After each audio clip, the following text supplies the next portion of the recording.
John, going into this game, you're coming home. Any reaction to getting to play on your home turf over in Happy Valley? Yeah, I'm really excited, really looking forward to it. I know it'll mean a lot to my family. My mom is a waitress in State College and waits on a lot of the players and coaches' wives, and my sister's a Penn State grad, so I grew up going to a lot of games and whiteouts, and I'm really looking forward to it. You know the impact of the whiteouts. Do you think it'll have an impact on the team? You know, we're going to be preparing for it all week, and we'll be ready to play on Saturday. John, there's been a lot of talk about the quarterback position as a whole this year. Do you feel like what separates you, though, and I'm looking back on the scrambles, 17-yard throw to Donovan Peoples-Jones, your ability to just make something out of nothing. Do you feel like that's what's keeping you at quarterback? You know, I don't. That's not a question for me to answer. But you know, I think last week, you know, we did a lot better job as a unit of not turning the ball over, and I think with our defense and our ability to run the football, you know, you protect the football and don't give it to the other team, you're going to have a chance in every game. How would you assess your play, particularly the last 2 weeks? Yeah, I need to pick it up. There's no way around it. Definitely not up to my own goals and aspirations. I need to pick it up. Simple as that. When you say you need to pick it up, where specifically? You know, hit the guys that are open, run when I need to, trust the offensive line. I mean, really just there was a few plays on Saturday where, you know, we had guys open and just need to hit them. Does this offense take it as a personal challenge if it hears the defense is in place now? If the offense can just get over the top, stuff like that. You know, I don't think that we really listen to the outside noise or things like that. You know, we want to go out there for our team and execute every single play. And you know, I'm sure the defense and the special teams will tell you the same thing.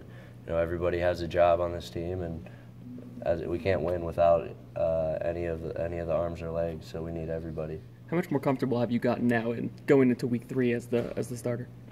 You know, just getting a lot more comfortable with my routine. In preparation for the game, you know, you kind of build up a sense of normalcy each week, and it just becomes more natural every week. What have you told some of your teammates about that whiteout, being that, you know, you've been there as a fan, but maybe not on the field itself? We haven't really talked about it much yet. Everybody knows it's going to be a wild atmosphere, but you know, we just watched the Indiana film yesterday, and you know, there's a lot that we took away from the game, a lot of things that we can work on to get better. So we'll focus on Penn State today. John, you just need to pick it up and hit guys are open. What gives you the confidence that you can find that in a short amount of time like this week? You know, I've done it my whole life, and you know, it's just a matter of repping the plays and just hitting guys when they're open. Simple as that.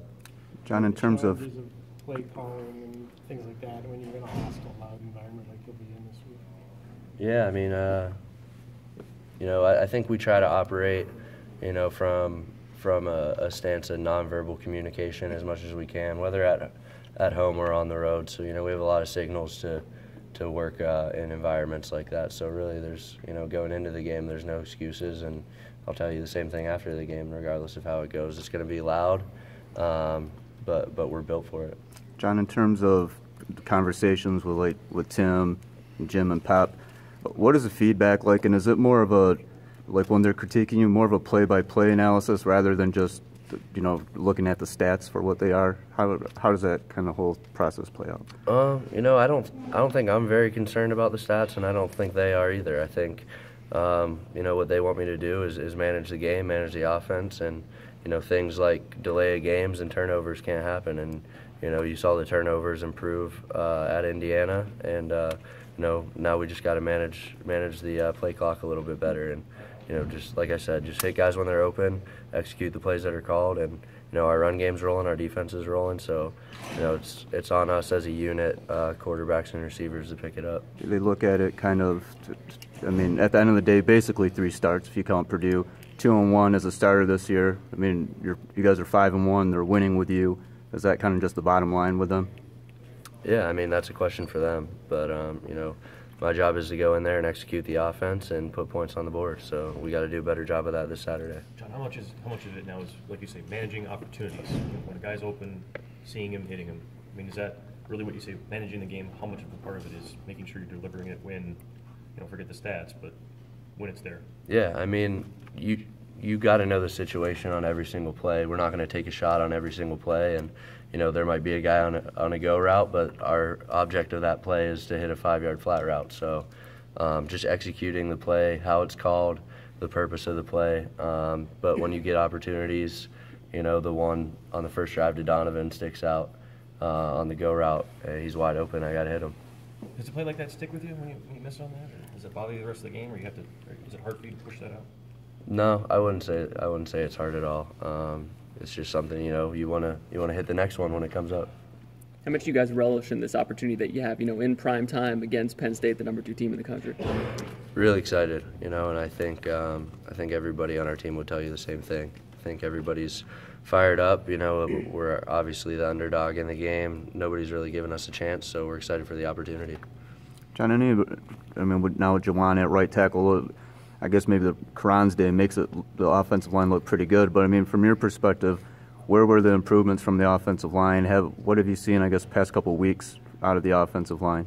I think as an O line, and you look at our tight ends and our receivers, everybody was blocking downfield, and then Karan's motor. He brought an intensity that we all had to match, and that's.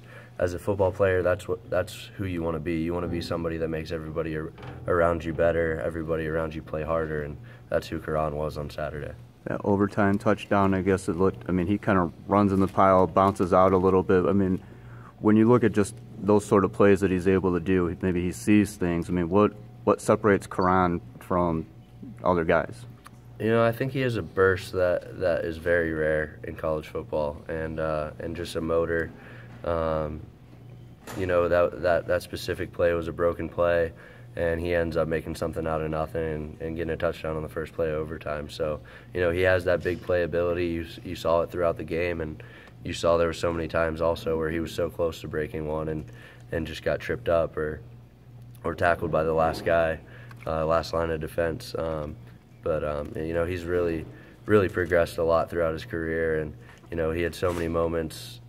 I think back to 2 years ago against Michigan State. I remember seeing him flying off of a handoff and about to break one and just slipped and fell. And we talked about that after the game. And he said that's a play that stuck with him and really motivated him. So just to see him be able to grow so much throughout the past few years has been really cool. Obviously, you don't want to lose a lead like that in the fourth quarter like this past week, but how much confidence does it give you guys, that you were able to battle that adversity and still be able to come out with that win? Yeah, I think, you saw so many top teams lose this weekend.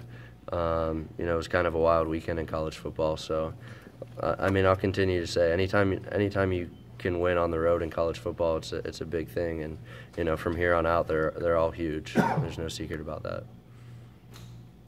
John, as a guy who's early in your career through for a lot of yards and a lot of stats, is it almost a difficult transition, you say, manage the game? And that you have different messages coming in your head that you have to sift through and adjust to, being kind of a different kind of a quarterback right now? I wouldn't say it's a difficult transition, but it's absolutely a transition. I've had to adapt to the offense, and that's something that I've been working on for the past, this is my third year here. So completely different style of offense, completely different style of play, and something that I'm continuing to work on. What is specifically from Pep? Can you talk about any of those conversations that you and he have? He's just been probably the most consistent person in our building, and for me that's been huge. Every time I talk to him on the phone in between series, he's the exact same person. He has the exact same tone, and for me as a quarterback, that's been huge. In between series. He's been really encouraging, whether it's a touchdown, interception, fumble, 3 and out, field goal. No matter what the outcome of the drive before, he's been the same person, and that's been huge for me. To have kind of that voice of reason, I guess, for lack of a better term, good play, bad play, still the same kind of tone on the phone. How does that help you keep even keeled? I think he kind of his personality kind of radiates throughout our whole offense, and it's huge for us. You have to have a short memory, whether you're a quarterback, offensive lineman, running back, receiver. He's been huge for that. You mentioned the example of throwing a five-yard flat when a go route may be opening. What's the balance there? Are they asking you to read the play and hit the go route, or are they asking you to just chip away and hit that flat? I mean, that was a very specific example. I know. I'm just saying, in general, like every play has its own purpose, and it's on us to execute the purpose of that given play. There's going to be times throughout the game that we're going to take shots, and we have to hit them. There's going to be times throughout the game where we run a naked, and I have to hit Sean McKeon or somebody in the flat. And every play is different, and we just have to execute the play that comes in. All right, last question. Or not? Thanks, Sean.